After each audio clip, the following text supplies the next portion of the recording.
he's gonna be prosecuted as a felon? He has to be seen with bond within 72 hours. Okay, so we have a 72-hour window right there.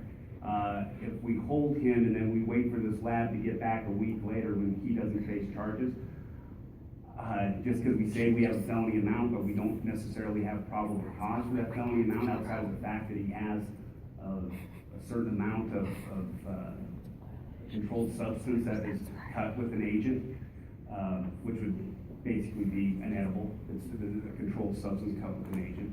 Like cocaine sometimes is, like heroin is, like methamphetamine sometimes is, but marijuana for some reason is treated differently.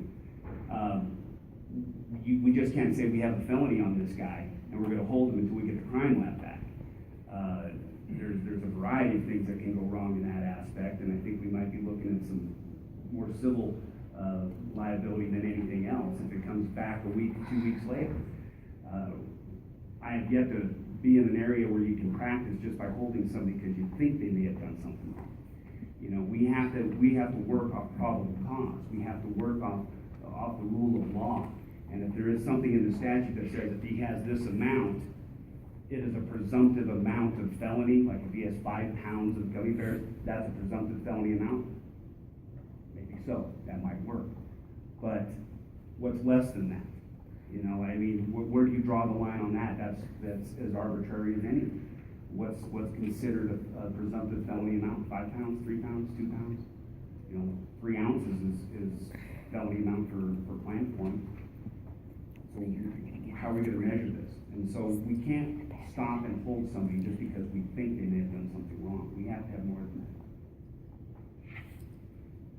Kind of along those lines, under the idea of fairness, with 3 ounces of green leafy material and a typical, I think Mr. Oakov and Randy's numbers are some possibilities, but a typical amount of THC or servings in 3 ounces of green leafy, there's a number out there, and that the idea of fairness, a truckload of edibles versus 3.5 ounces of green leafy. What does that start to pose some issues or challenges? If they have the leafy substance, it's a felony, but if they have a truckload of 100 times that amount, it's not a felony. And then along that line, the difference between a lab that, whatever credentials they pose, they measure gummy bears for edibles in Colorado, as opposed to a lab that actually the judicial system would look at for testifying in court. What are those differences? Well, I think Mr. Chairman, I think any lab would have to be accredited in Wyoming, and we've listed some labs that are in Nevada, and I can't recall the other places, but nothing really too close by. Now, are these labs considered accredited in Wyoming like the Wyoming crime lab is?